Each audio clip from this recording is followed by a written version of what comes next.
Bienvenidos, bienvenidas, chicas, chicos. En esta ocasión, para este video, vamos a desarrollar el tema de política económica, que es uno de los tantos temas que tiene la bolilla número 1. Mi nombre es Luciana Garat, soy profesora adjunta de la Cátedra de Política Agraria. Objetivos que me planteé para este encuentro.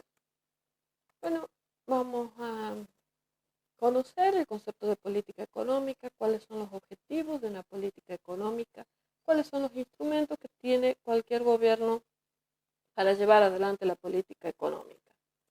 Vamos a hacer un breve repaso, porque ya lo vieron con la profe Reguera, sobre lo que es el PBI.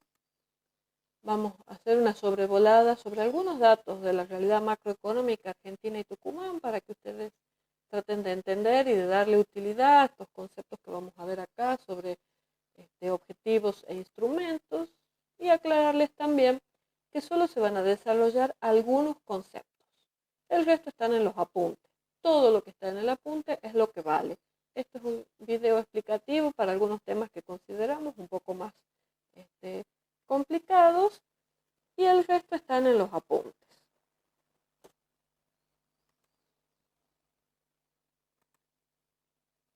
Entonces, comenzamos. ¿Qué es la política económica? Bueno, la política económica está dentro de lo que se conoce como la macroeconomía. Ustedes ya vieron también con la profe Reguera cuáles eran los objetivos de la macroeconomía. ¿Cómo definimos política económica? Bueno, a la política económica la podemos definir como la intervención del Estado en los procesos de producción, distribución y consumo que ocurren en la economía. ¿Cuál es la idea? La idea es que la economía, más allá del Estado, funcione. La gente produce, la gente comercializa, la gente trabaja. Entonces, la política económica son las acciones que realiza el Estado para tratar de influir en ese andar que tiene la economía. Para eso, primero se plantean hay objetivos previamente establecidos. Cualquier gobierno, independientemente de su orientación política, de su orientación ideológica, más allá de la visión que tenga de la economía y de la política económica, se va a plantear estos tres objetivos que ustedes ya vieron como objetivos de la macroeconomía. El primer objetivo, ya lo podemos ver acá, es la estabilidad de precios.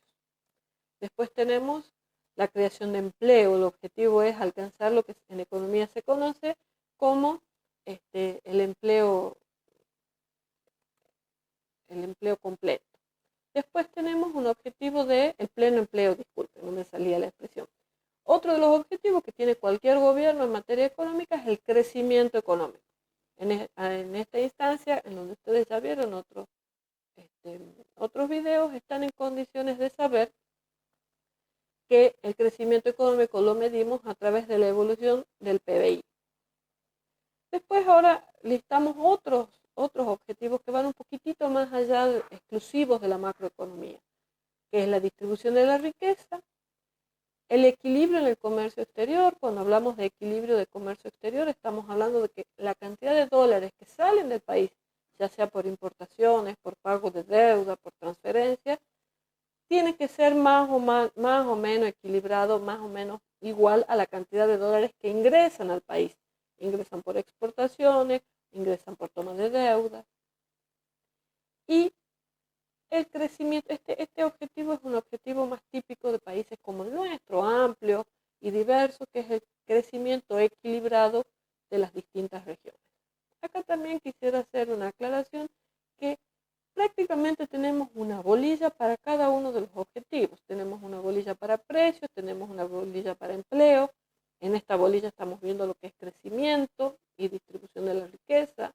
También vamos a ver en esta misma bolilla más adelante, la clase que viene, equilibrio, lo que se conoce como equilibrio en la balanza de pago, que es lo mismo que equilibrio en el comercio exterior. Es decir, tenemos casi una bolilla o un tema para cada uno de estos objetivos. Cerramos paréntesis, decimos que estos son los objetivos que tiene cualquier gobierno, prácticamente en cualquier lugar y en cualquier momento. Pero para llevar adelante estos objetivos, la pregunta es, ¿qué herramientas de la política económica, qué herramientas legales tiene un gobierno para poder intervenir en la economía y lograr alcanzar estos objetivos. Entonces, ¿cuáles son esos instrumentos? La política monetaria, también lo ven con la profe Reguera esto, así que no nos vamos a meter mucho en esto. La política fiscal, este instrumento va a ser, creo que el único que vamos a ahondar un poco en este video, el resto lo ven ustedes en los apuntes. Entre paréntesis dice provincia, porque la política monetaria es privativa del gobierno nacional, porque solo la puede llevar adelante el Banco Central. Ahora, política fiscal pueden hacer tanto el gobierno nacional como el gobierno provincial y hasta el gobierno municipal. La política cambiaria, que en muchos de los manuales que ustedes pudieran consultar sobre macroeconomía van a encontrar a la política cambiaria muchas veces como dentro, como perteneciente a la política monetaria. Política de comercio exterior, política sectorial, todo esto ustedes lo van a ver en el apunte. Nosotros solo vamos a ver un poquitito sobre política fiscal, porque fundamentalmente quiero también que vean un poco de la realidad económica argentina y provincial para entender de qué nos sirve toda esta batería de conceptos. Política fiscal. ¿Qué es la política fiscal? Bueno, entre paréntesis dice presupuesto y dice provincias, porque ustedes habrán escuchado mucho sobre el presupuesto, la ley de presupuesto que se vota todos los años en el Congreso de la Nación. Está muy vinculado el presupuesto a la política fiscal. Definimos primero política fiscal. Política fiscal son todas las decisiones que toma el gobierno sobre de dónde va a sacar los recursos que necesita un Estado para sobrevivir y para hacer política económica y todo tipo de políticas públicas, de dónde va a sacar ese dinero y en qué lo va a gastar. Bueno, eso se pone explícitamente todos los años en el presupuesto. Por eso digo que política fiscal y política presupuestaria están muy ligados. El presupuesto es una declaración del gobierno donde dice, estimo que mis impuestos van a ser esta cantidad de impuestos, y de esta cantidad de impuestos voy a obtener esta cantidad de dinero y lo vamos a gastar tanto en salud, tanto en educación, tanto en defensa. Eso se vota todos los años en el Congreso. La política fiscal, entonces, son las decisiones de cualquier gobierno sobre de dónde va a obtener los recursos y en qué lo va a gastar. Entonces tenemos ingresos del gobierno y gastos. Cuando los ingresos son mayores que los gastos, es decir, cuando los ingresos menos los gastos son mayores que cero, se dice que hay un superávit fiscal. Ahora, cuando esta diferencia, ingreso menos gastos, es menor que cero, se dice que hay un déficit fiscal. Hablábamos de los ingresos. Bueno, ¿cómo se nutre un gobierno? ¿De dónde se financia un gobierno para realizar los gastos que necesita? Bueno, el cobro de impuestos, de la emisión de deuda. Recordemos que el gobierno es el único que tiene la posibilidad de emitir dinero, y de la deuda, es decir, de tomar deuda. ¿De dónde va a sacar recursos? Va a cobrar impuestos, va a emitir pesos o se va a endeudar. Son las tres fuentes de ingresos que tiene un gobierno. Acá quiero hacer un paréntesis y volver un poquito a la definición de que política fiscal son todas las decisiones que toma un gobierno sobre su financiación y sobre los gastos. Ahora, todas estas decisiones que toma el gobierno sobre cómo se va a financiar y en qué se va a gastar, terminan influyendo también en los ingresos y en los gastos de las personas y de las empresas. ¿Por qué digo esto? Bueno, si un gobierno decide que aumentará los impuestos para financiarse, imaginemos que decide aumentar el IVA, eso repercute inmediatamente en los ingresos indirectos que tiene una persona. Uno tiene un sueldo y si tiene que pagar más impuestos, le te queda menos sueldo disponible. Entonces, las decisiones de ingresos y de gastos de un gobierno terminan influyendo en los ingresos y los gastos de las personas o de las empresas. Podemos pensar que aumenta el impuesto a los ingresos brutos, que es un impuesto que se cobra a las empresas. Por lo tanto, esa decisión de dónde financiarse del gobierno, de dónde sacar sus ingresos, influye en los costos, por ejemplo, de las empresas. Entonces la política fiscal no solamente es una declaración de ingresos y gastos del gobierno, sino que influye en los ingresos y gastos de las personas y de las empresas. Estos eran los ingresos, estos son los gastos. ¿En qué gasta un gobierno? Gasta en existir, en la administración pública. Tiene que pagar sueldos, tiene que muchas veces pagar alquileres, tiene que pagar luz, tiene que pagar gas. Bueno, todo eso está en el primer ítem que hemos listado acá como administración pública. Servicios sociales, paga jubilaciones, paga pensiones, obra pública, educación, subsidio, todo esto entra dentro de los gastos de gobierno. Y aquí está puesto un poco resaltado con mayúscula los intereses de la deuda, que también son un gasto importante que tienen los gobiernos.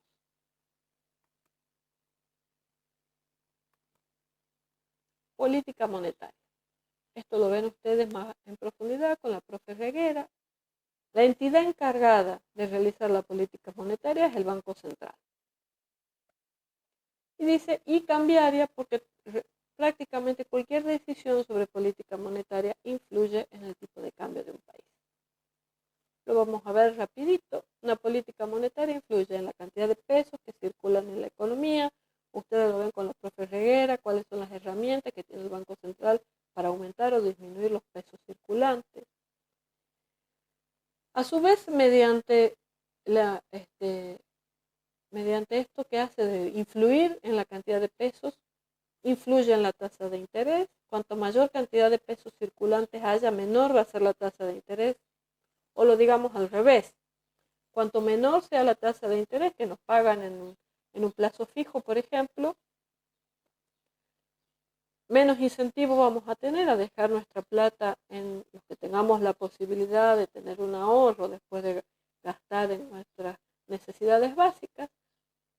Cuanto menor sea la tasa de interés, menos motivados y motivadas vamos a estar para dejar esa plata en los bancos y por lo tanto va a haber mayor cantidad de pesos circulando. Si la tasa de interés sube, las personas y las empresas van a destinar cierta cantidad de pesos a ponerla en los bancos. Entonces va a haber menos pesos circulando. A su vez, la cantidad de pesos, después lo vemos bien, me preguntan en consulta, seguramente ya les vamos a explicar nosotras que va a haber momentos de encuentro en vivo para que ustedes hagan consultas sobre estos videos. Entonces, a su vez, la cantidad de pesos que circulan en la economía y el nivel de la tasa de interés va a influir en el tipo de cambio, en el valor que tenga el dólar. Y todo este combo de peso, tasa de interés y tipo de cambio va a influir en estas variables que ustedes ya han visto en la ecuación de equilibrio macroeconómica o que verán si ven después el video de la profe Reguera, van a influir en el nivel de inversión. Por ejemplo, cuanto mayor tasa de interés haya, menor proporción a invertir van a tener los empresarios porque van a preferir poner en plazo fijo que llevar adelante una inversión. Menor consumo porque yo voy a preferir, si me sobra un resto de dinero, ponerlo en plazo fijo y no consumir. Y todo esto va a influir en la producción y en la exportación.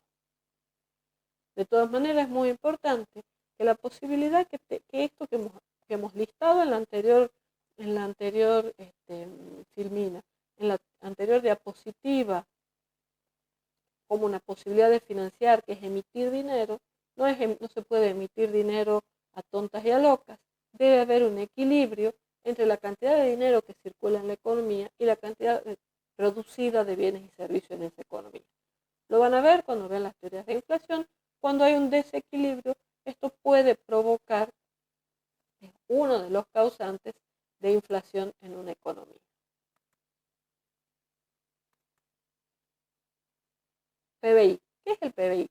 Lo traigo a colación, si bien ustedes ya lo ven a esto con la profe Reguera, porque me resulta de utilidad para mostrar algunos datos. Definimos al PBI como la sumatoria de los valores agregados. Sumatoria de los valores agregados de bienes y servicios producidos en un país en un periodo dado. El PBI, dicho más sencillamente, es la sumatoria de todo lo que se produce en un país en un periodo dado. Todos los bienes y todos los servicios. ¿Qué es un bien? Por ejemplo, producir soja. ¿Qué es un servicio? El plazo fijo que te ofrece el banco es un servicio. Entonces sumo todos los bienes y servicios que se producen y así obtengo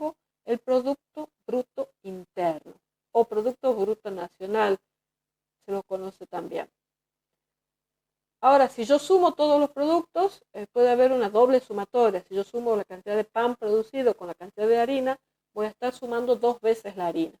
Entonces, en vez de sumar todos los valores, en vez de sumar todos los bienes y servicios, lo que se suman son los valores agregados. Eso está bien explicado en el apunte, lo ven ahí. 432.241 millones de dólares es aproximadamente nuestro PBI.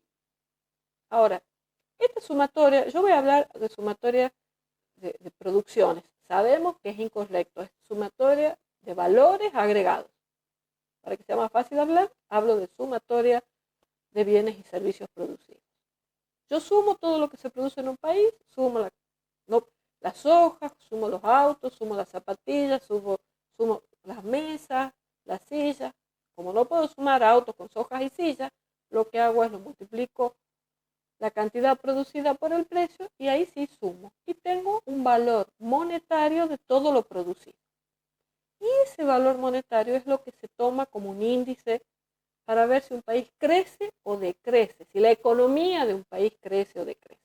Usar el Producto Bruto Interno como índice de crecimiento se hace en todas partes del mundo y se utiliza para comparar y decir que una economía cae o que una economía crece. Ahora, este índice, el PBI, para medir crecimiento tiene algunas limitaciones y también tiene algunas limitaciones como índice de bienestar. ¿Cuáles son las limitaciones?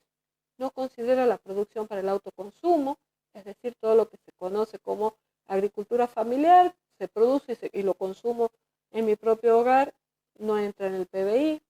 O a veces estas producciones de agricultura familiar se comercializan en mercados pequeños, en negro, tampoco está en el PBI.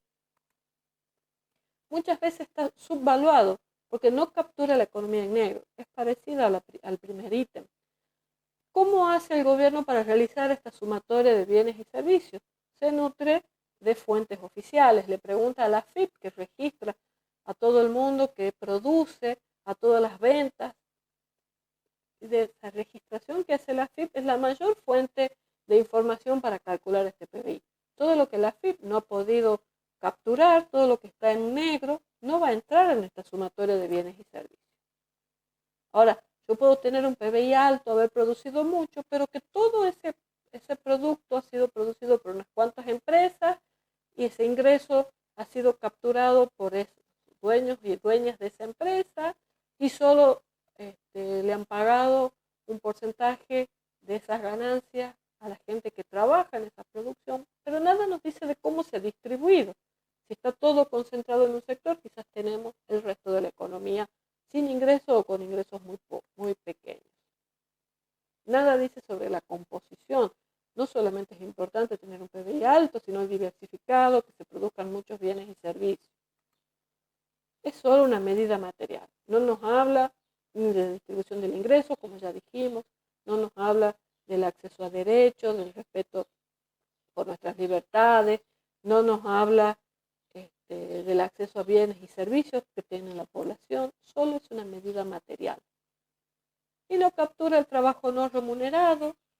Se habla mucho en esta época de lo importante que es el trabajo no remunerado que realizan hombres y mujeres, pero fundamentalmente las mujeres. 3/4 partes del trabajo no remunerado las realizan las mujeres, de la importancia que tiene para el sostén y para el funcionamiento de la economía, el cuidado de enfermos, de enfermas, de los adultos mayores, el cuidado de los niños, de las niñas, cortar el pasto, arreglar algo que se ha roto en el hogar. Bueno, todo eso puede ser trabajo no remunerado, es muy importante para el funcionamiento de la economía y no está capturado en el cálculo del PBI. Y esto también es muy importante, sobre todo para nosotros que estamos en el área que utiliza del sector agropecuario, en el estudio de este sector. Nada dice sobre la degradación del medio ambiente. Hagamos un ejemplo extremo. De pronto hay una superproducción de soja que hace que el PBI repunte, pero eso ha degradado terriblemente nuestros recursos naturales y eso no ha quedado registrado en ningún lugar. Aquí voy a presentar un cuadro para que ustedes vean que realmente se realiza esta sumatoria de bienes y valores, de bienes y servicios El PBI tiene, esto ha sido sacado de una gacetilla del PBI, del INDEC, que es la vamos a subir en el aula virtual. Ustedes van a encontrar un cuadro como este, que dice Producto Interno Bruto por categoría en millones de pesos. No importa eso del año 2004, después lo entenderán. Se calcula por trimestre, ven que tiene 3 columnas, primer trimestre, segundo, tercero y cuarto. Nosotros nos vamos a enfocar en el total para ver cuál ha sido el PBI del 2018. Y miren, esto es lo que se hace. Realmente para cada categoría se fue calculando la cantidad de bienes y servicios que se produce y luego se suma. En el primer renglón que dice valor agregado bruto, acá en el primer renglón que dice valor agregado bruto,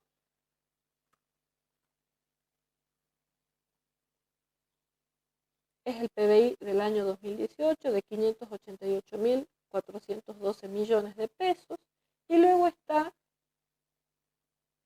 qué corresponde a cada sector de la economía. De esos 588.400 millones de pesos que se produjeron en el 2018, tenemos que 43.700 corresponde a todo lo que se ha producido en la agricultura. ¿Ven? El punto A dice agricultura, ganadería y pesca. Y así para cada sector de la economía se va calculando el valor de lo producido, se lo pone en esta tablita y se suma. Acá quería yo mostrarles que lo correspondiente al sector agropecuario es de 43.710 millones de pesos.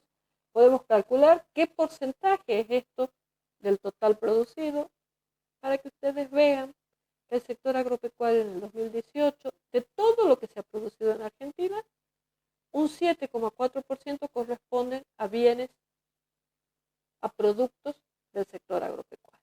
Otro ítem que me interesa destacar es el punto D, que dice industria manufacturera, que es la industria.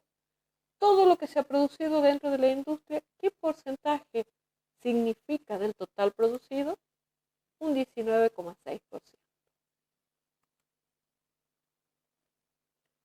Nosotros decimos que sumamos, hacemos esta sumatoria para todos los años desde el 2004, como dice este gráfico, hasta el 2019, se hizo la sumatoria de este cuadrito y se logra tener la tendencia del PBI. Recordemos que acabamos de decir que el PBI es un índice de todo lo que se produce, un índice sobre el funcionamiento de la economía.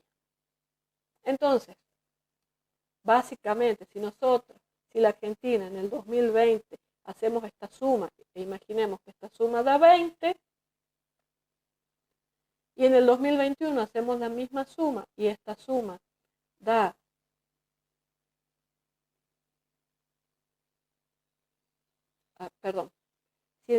si hacemos esta suma y esta suma da 100, y en el 2021 hacemos esta suma y la suma da 90, decimos que el PBI ha caído un 10%.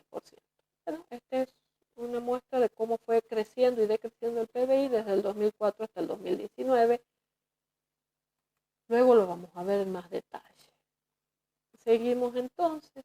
Este es un punto específico de la bolilla, cómo medimos entonces la importancia de un sector productivo.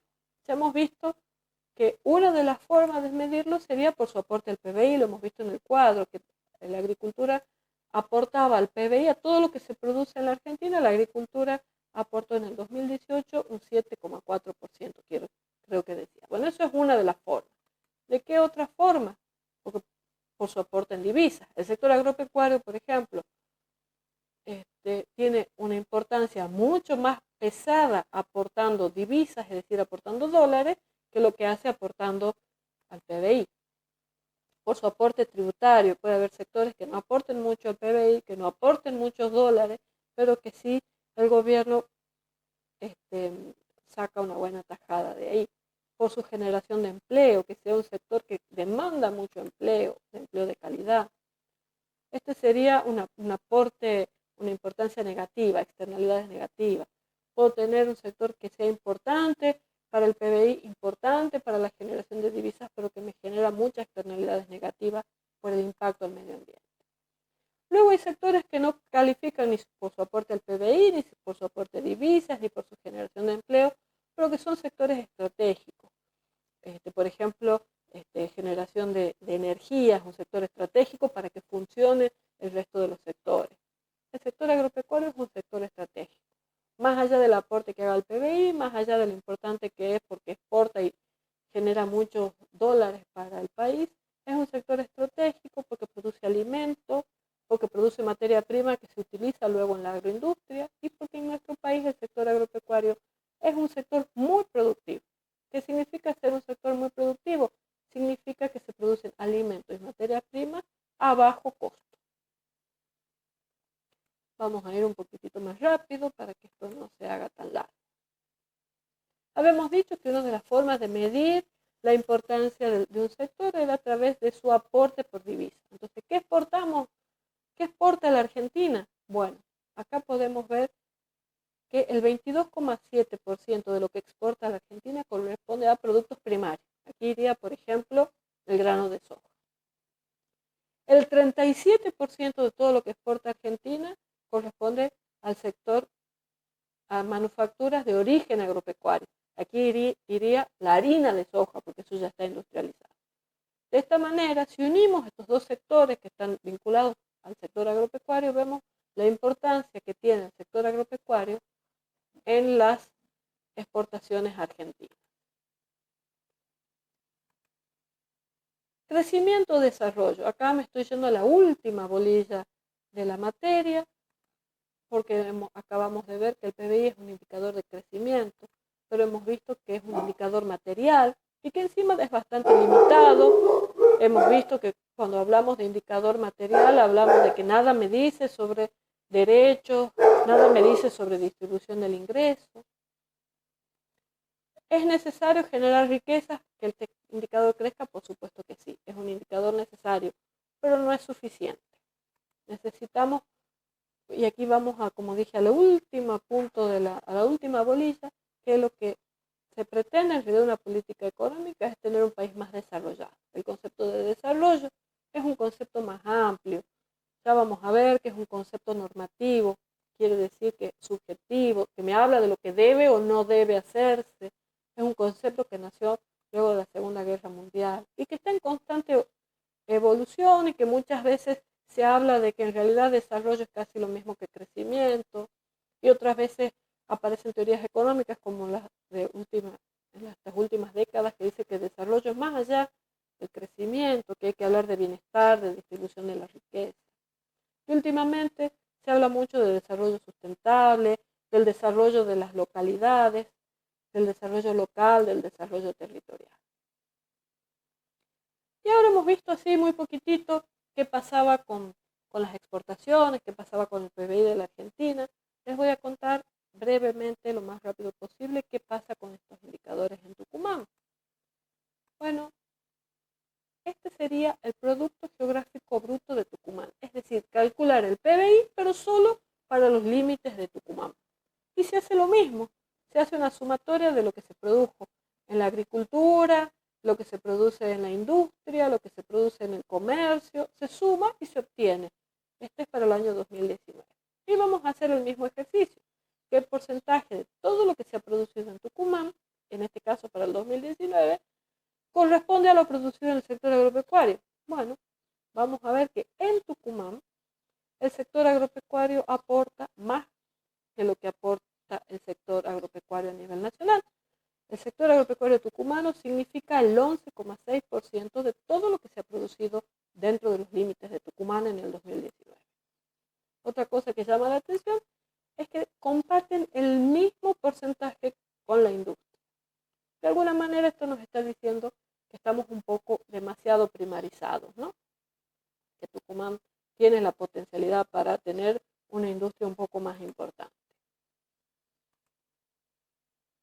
Seguimos entonces, para que ustedes conozcan, el Producto Bruto Geográfico de Tucumán representa el 2% del Producto Bruto Interno del país. Esto ha mejorado porque en el 2005 representaba un 1,6%. El sector servicios de Tucumán representa las 2/3 partes del PBI tucumano, Producto Bruto Geográfico, y genera el 60% del empleo privado formal en Tucumán. La producción de caña significa el 47% del sector agropecuario de Tucumán, no de todo el PBI tucumano. Tomemos solo el sector agropecuario de Tucumán. El 47% de los productos producidos en el sector agropecuario de Tucumán Y si fijamos cuál es el peso que tiene la producción de caña en todo el PBI tucumano, es del 4,8%. Ahora, no es lo mismo caña que azúcar. La industria azucarera ya corresponde a manufactura. La industria manufacturera corresponde al 30% del sector manufacturero de Tucumán y el 5,5% del producto geográfico de Tucumán. Tucumán es la provincia con mayor participación relativa de la industria en la región del NOA. Es decir, que si para nosotros hemos visto que la industria representaba un 11,6%, en las otras provincias del NOA representa menos. A pesar de que acabo de decir que podríamos estar un poco más industrializados, somos los más industrializados de la región. ¿Cuáles son los principales complejos productivos de Tucumán? El citrícola, el sucroalcoholero, la metalmecánica, las frutas finas, los granos, los cereales, las legumbres, automotriz, software y textil. No somos solo caña y limón. Y estos son indicadores fiscales de Tucumán, simplemente para contarles que hemos hablado, ¿se acuerdan al principio de la política fiscal? Que las provincias también podían hacer política fiscal, que podían tomar decisiones de cuántos impuestos cobrar para financiarse y después gastar.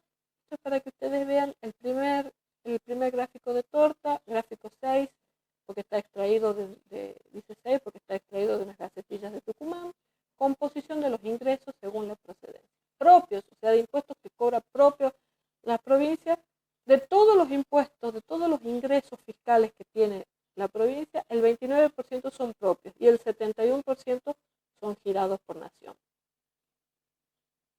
Y después vemos que se gasta casi un 60% de esos ingresos, ya sean propios o girados por nación, el 59% se gasta en servicios sociales y un 35% en administrarse. ¿Cuáles son las principales exportaciones tucumanas? Exportamos limón, aceite esencial de limón, jugos, partes de cajas de cambio, materias y desperdicios vegetales para alimento animal, partes y ejes de vehículos. También se exporta algo de caña de azúcar, maíz, arándano. Muy bien. Chicos y chicas, muchas gracias por su atención. Quiero recordarles que vamos a tener encuentros por Google Meet para las dudas que se plantean y por favor lean sus apuntes.